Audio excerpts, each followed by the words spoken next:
Hey everyone, welcome back to a really exciting episode of the Inchstones podcast. Today's conversation sits right at the intersection of something that I hear from mothers and caregivers all the time, but that doesn't always get taken seriously in most clinical spaces. That quiet, persistent knowing that my child understands more than they can show. And at Inchstones, we treat that knowledge as data and not wishful thinking. It's not denial, but it is data. And when you're raising a child with profound non-speaking autism, you're not observing those patterns from a distance. You're living inside those patterns and those inconsistencies and those moments that don't quite fit the narrative that you've been told. And too often, those moments that you have and collect get dismissed. And so today I'm so excited to welcome Dr. Dana Johnson here. She is a occupational therapist, researcher, co-creator of the Speller's Method, whose work challenges some of the most deeply held assumptions about autism, communication, and what we think about when a child can't reliably respond. If we misunderstand our children, we do limit them. And I think the misunderstanding, the limits of our current models, we limit them too. So we're going to hold two things as truthful: maternal intuition and the need for clarity and rigor. Dr. Dana, thank you so much for being here today on the podcast. Thank you. I'm excited to chat with you a little bit, Sarah. Thank you. Of course. Well, let's dive right into a topic that I love, which is really discernment, intuition that leads to clarity. So many mothers listening feel that their child understands more than they can express. And from your perspective, what are those clearest signs that point to this motor-based barrier rather than a cognitive one? Yeah, it's a big question. And I think that something I've noticed over the years, and really what led me kind of to dig deeper and just expand my career was really feeling these parents that I was talking to were being essentially gaslit, right? Like just said, okay, nope, sorry, that's just autism. You just have to accept that. And it bothered me. It bothered me that professionals were doing that right from day one. And so that was kind of the intro to, so it may not be that professionals, including myself, know everything. And number two, parents do know their kids the very best. And I mean, I don't think that it was something that professionals were directly ignoring parents intentionally. It was just that that's where it was like, I went to school, I'm the professional, so I know. And so with that said, and me and my background in OT, but then really focusing on the autism population, I really connected with not only those children of all ages, adults as well, but also their parents. And so I went on a deep dive and just really tried to learn as much as I could. Now in OT school, it was like, well, autism, there's fine motor delays, there's gross motor delays. That's a given. Just like development, they're just lagging in development. They have sensory processing, the whole DSM, social communication, all of those things, along with intellectual disability. And there's varying degrees, right? So that's what I was taught. And then, I had the conversations with parents and heard that, but this is what I really feel. And they would give me examples. They would give me examples of, yes, but when I walked into the kitchen, the magnetic letters on the fridge were like words. I'm like, but then they go to their doctor or their kid's teacher and it's like, well, they're functioning at an 18-month-old. I'm like, 18-month-olds don't go and put, it's just, it didn't make sense to me. And then my heart was like, oh my gosh, these people, like they don't get it. And so it was in about 2014, I guess I was introduced to the book Ito in Autism Land. And it was Ito Kadar. And he essentially totally called me out, like just said, OT did nothing for me. I was like, okay, I need to read this. I need to find out because I had what I thought was the autism clinic, right? That's what I thought. I then, based on what he said, because he was like, hey, swings are fun. Who doesn't? I like to go to the park and swing still. And I'm an adult, right? So super fun, all those things. I love them. Did they help my sensory system? Because yes, these individuals do have sensory processing challenges, but they didn't really help with what I needed the most. And that was that my brain did not connect to my body. And my body was this rogue thing that I could not control the majority of the time. There were moments that I could, but majority of the time I couldn't. And so Right. that made me frustrated. So it was when my mom, she hired a trainer. So at that point, I mean, my own personal life has always revolved around training, like physical exercise. My undergrad is in exercise physiology. So it was like already ingrained. So I'm like, this is awesome. I can like put Yeah. all this together. So totally transformed my sensory gym into more of like a workout gym. And Mhm. from that point on, my whole paradigm shifted because I started to learn about what's called apraxia, right? It's called Yes. apraxia. Now, where I started to kind of shift it to be a little bit more specific was because I'd have parents reach out to me and go, yes, but my doctor, my speech therapist, they say, no, he doesn't have apraxia. He doesn't meet the criteria. So if you Google apraxia, it will come up as childhood apraxia of speech or acquired apraxia, right?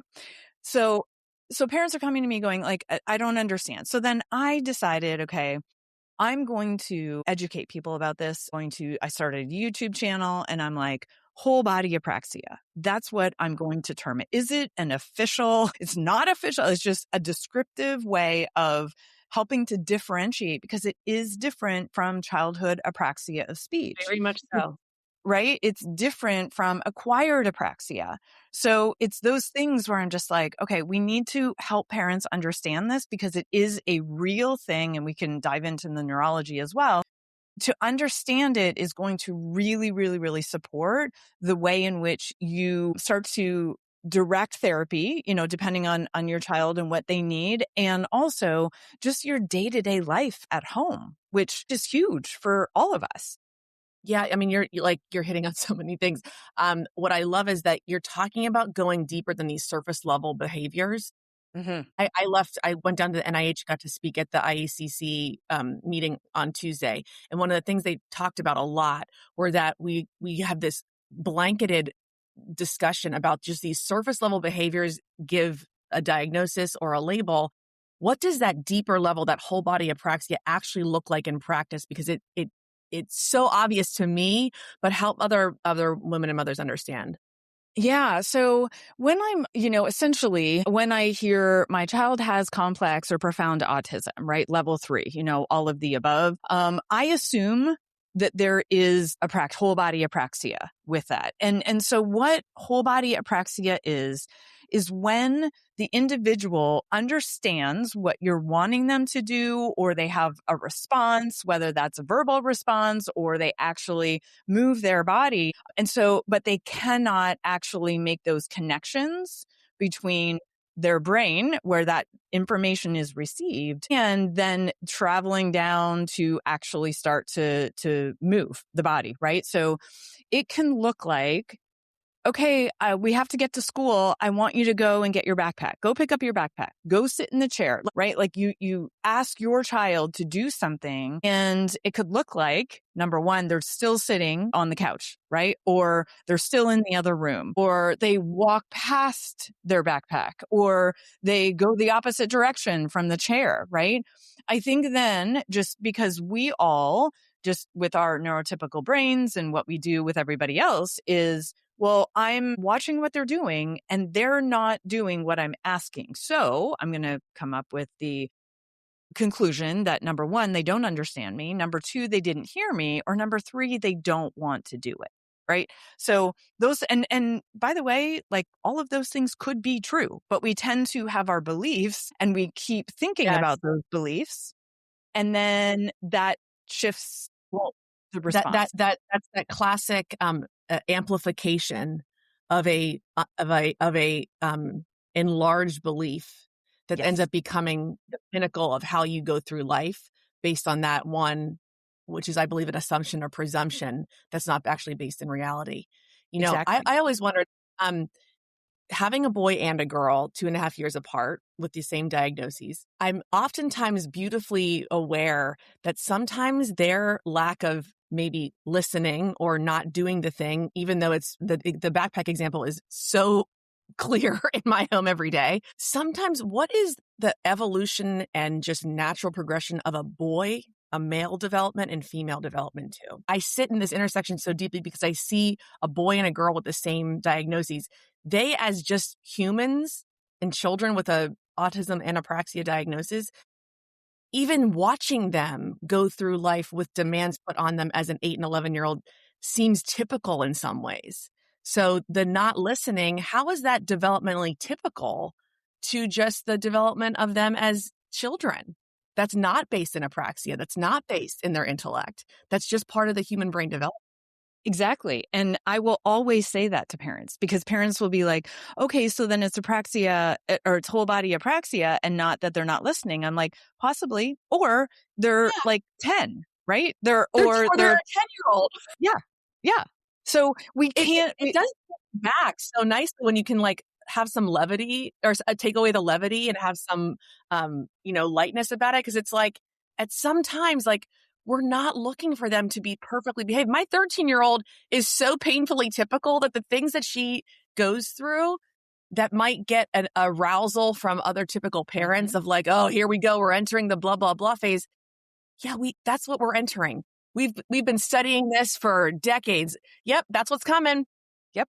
They're supposed to test the nest. And guess what? Your 9 and 11-year-olds are going to watch her and Right. watch her and how you're Exactly. responding. And so I don't That's ever right. say that it's always behavioral, meaning they're just not wanting to listen to you. They all it's never one or the other. And so then parents get caught up. They're like, okay, well then how do I respond if it's whole body apraxia? Or how do I know? Or how do I know if it's behavior? I'm like, ultimately, Mhm. it doesn't matter. We're still going to do the exact same thing because they have whole body apraxia. And that is, we are going to motor coach. That's what we call it. So coaching their body to be able to get the task done. Because here's the reality. All of us have to do things that we don't want to do. One of them could be, I don't want to go to school today. And that's what the body is, essentially saying when they're not getting off the couch. Or it could be, I can't just start my body. I can't get my body moving, because that's very, very common. Initiation is the hardest thing to get moving with someone with whole body apraxia, just getting the body. So that looks intentional, like not being able to start their body. So I'll be like, it doesn't matter. They still have to go to school, right? They still have to. So let's work the same way, because so much of this, and this is the easiest thing and the hardest thing to do at the same time. And that is your mindset. Because if you go into this situation as he is just being a 12-year-old and is not listening to me, that is going to then, play out in everything. And this is just like parents with their kids in general, right? This is not like, but it's so, so, so important. And I think we as professional, me as a professional, because I was one of these professionals, we have done such a disservice to you as parents by saying and breaking these things down as behaviors that we need to approach differently because they don't understand. We don't presume competence until they show us that they understand. Well, if you have a motor planning disability, that's not going to happen. So here we are setting your child up. When I say your child, it's the child of the therapist. It doesn't matter, for failure. And so that's why I'm like, this is what needs to be understood by not only the parents, but also the professionals. I want to give an example to use as just like a macro look at this. My children both have a very difficult time still getting dressed in the morning. They require, a lot of input from me. They constant redirection. Presuming competence is one of the things that I, as their mother, have innately always felt. So I don't have a barrier to me going in and saying, "Here we go, guys, time to get up. Let's go. Let's grab your undies. Let's get a pull up." That the way in which I talk about it is my own deep regulation to the environment. And I think what I hear you saying is that has to be the number one thing, even before asking a child to do any task to move forward in any capacity. Is that right? Correct. Yes. Now you already are at the point of presumption of competence. And a lot of the families that I work with are as well. But then there's a lot that are not. And so it's kind of like, well, I can't just like turn on the light switch and just presume that my kid understands, because for some, it's been 35 years of That's right. not presuming competence. So it's not as easy, right, as that may sound and may be. So that's why when I give a reason to presume competence, which is the neuromotor disability of the nervous system, now there's a reason why I need to presume competence. So that's really what my goal is there, is to help get to that point, because so many people, including professionals, especially professionals, need a reason to do that, because that goes against the majority of what they've been taught. Now, if you Yes. go to a professional and say, do you presume competence in my child? They're going to say yes, because the alternative is very disrespectful. But Exactly. why then are you still reading Brown Bear to a 12-year-old? Because that's not presuming competence, right? Hmm. So, yeah. Hmm. How much of what parents and educators and professionals are seeing as motor, and how much is the word that you just brought up, which is regulation? Like, how do those interact in a child who's overwhelmed the majority of the day? From divorcing or separating the regulation piece from the actual motor neurological piece. And you can't, right? They go hand in hand. You can't separate them. It's like, I'll say to families and other professionals, like, how well do you think you would do if you were, let's pick up golf, because, it takes a lot of motor planning. It takes a lot. And, you have someone following you with an air horn, right? Like, you don't know when it's going to go off. You just Yeah. know it's going to go off. Like, how well will your game be? It's going to be Yeah. terrible, right? Like, I try and relate specific examples to the parent, not trying to come up with some high level nervous system neurology, because that's not going to be applicable. I want the parent who I'm speaking to feel it, because that's then what your child is essentially living with. Okay, there's the potential for that air horn to go off every single day. So they're going to be at this hyper, vigilant state all day. And so no wonder they don't have control of their body, right? Yeah, this is such an applicable topic in the motherhood world in general. I know that, our algorithms all treat us, and it starts to show us things. But in my algorithm, a lot comes down to motherhood regulation and my own choices to be the best version so that I am able to parent children with profound needs. And I was wondering what your thoughts are on what it actually looks like for a mother who feels already maxed out,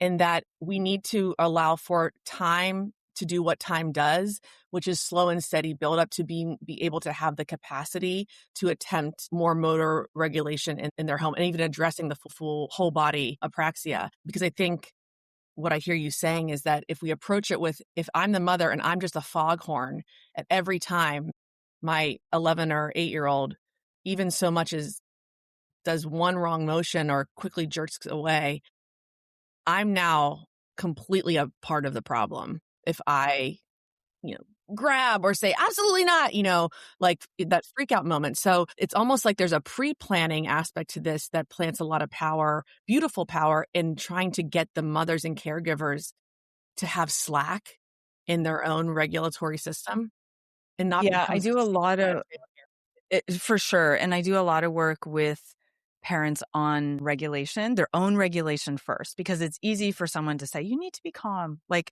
who can be calm, right? When just be calm. No. And that's the reality. And when actually I did my dissertation on the lived experience of a parent of a child with autism, because I don't have an affected child. So I wanted to learn as much as I could, because I knew that if I was going to support parents in the capacity that I knew that, or I felt they needed, I needed to be as close as possible. So you're right. I mean, 100%. And I didn't mean to say that moms are like foghorns following their No, but children around. so It's, relatable. I mean, any mother, I yeah, don't care if you have little children or yeah, not, we yeah, all have our, what I like to joke about, the I've had it moments. yeah. Like, I've had Yep. it. And that's reality, and we all get to that point, right? And Yeah. so I think that what I think it comes from a couple of places. Number one, culture, society just puts so much judgment on parents. And I mean, I go off sometimes on social media and I need to pull back but it bothers me because of that. And so that's playing a role when you're walking into the grocery store and people are looking, right? Even though you're like, this is your child and I don't care, right? You go in with the I don't care attitude, which is almost like the other extreme. And so when I talk to parents, it's like, okay, like you said, proactively, what do I need to do? And it may not be right away, coming up with solutions to go into the grocery store. Maybe it's actually remembering what it's like to be in a regulated state, because I can't tell you how many, and it's moms predominantly, when I ask them, so what does it feel like for you to be regulated? And they can't answer me because they don't remember. They can't even remember what that feels like. So Right. that's a reality. So we have to start there before we can kind of move into what are some strategies, but it's very individualized, right? For obvious reasons. Yeah. Yeah, I mean, and you touched on something as well that I love to speak about and call out is that I turn 43 next month, and so I'm a very solid geriatric millennial. And I, grew up in the 80s and 90s where I could have become Secretary of State had I just put my mind to it, right? And I think that we fail to realize as we age as humans and in our stride of our midlife that we have been conditioned by society expectations, white picket fence dreams, more than we can even conjure up, that there's an unconscious subconscious that's putting things in our head that we expect to be true. And so unless that is even recognized as like, okay, I have been conditioned in a way, I don't know how, I don't know why, but it's causing a regulation that I need to address. And so I think that that's another thing that you're really speaking to here is that it has to go back to some acknowledgement of, I am this way too. What can I do about that? Exactly. Exactly. For sure. And I think then compounding that is um, therapies from a more behavioral based background is going to tell you that your child is doing these things on purpose, right? Right. Right. And so then that is going to, because, I was a kid, my mom, I remember, I knew how to push her buttons, right? And so then she would then react and you had this whole thing. And, Yeah. and so when you are being told those things, in addition to all that you just said, here we are now, like, I don't even know what to do. I'm at a loss. And so, yes, it's something that when parents can just realize, okay, I need to work on myself. It's, I mean, so many know that. It's not like it's like, okay, well, never heard this before. But the thing is I talk to parents about how you as a parent are your child's most powerful co-regulator, not a ball, not a swing, not squeezes, not all of that external. Those things help, but you Mhm. are the most powerful. So with Yes. that I also give permission to parents to go tap out. I can't do this because I know that if I'm walking into the situation or I get into the situation and things heighten, I am not helping the situation. I need to tap out or I need to take a break. And that is even more important, and to give yourself permission to do that, which is very hard. Think not to sound like I have my rosy colored glasses on. I always say that I get to parent children like Millie and Mac because it's allowed me to see, and I know other mothers and caregivers feel the same. It's removed so much of what I thought life was to be and forced me into what every major religion, philosophy, theological, proclamation of this world is that to be in the power of now and to be in the moment. And these children require that so much. And because of that, the requirement of that, it begs of me to do better every single second of every day. And those choices, though, the understanding of that is not easy. I always want to come back to like, these are not easy choices for mothers and caregivers who are already at such the brink of their energy and ability to get through the day. But that one minute, removing yourself for a minute before you go in to your child's room that you know is going to be a state that you are going to feel a lot of emotions Mhm. about. But that then why the Inchstones over milestones rose in me so deeply is that we really can build these very small choices over time. And it's not going to be immediate. Your child's reactions and your child's, like you said, regulations to your regulation is not going to be overnight. And that's okay. It's not supposed to be. Yeah, absolutely. And that's, part of too, what we talk about when I'm working with parents is expectations, because Yes. I want to know what are your expectations because those are valid.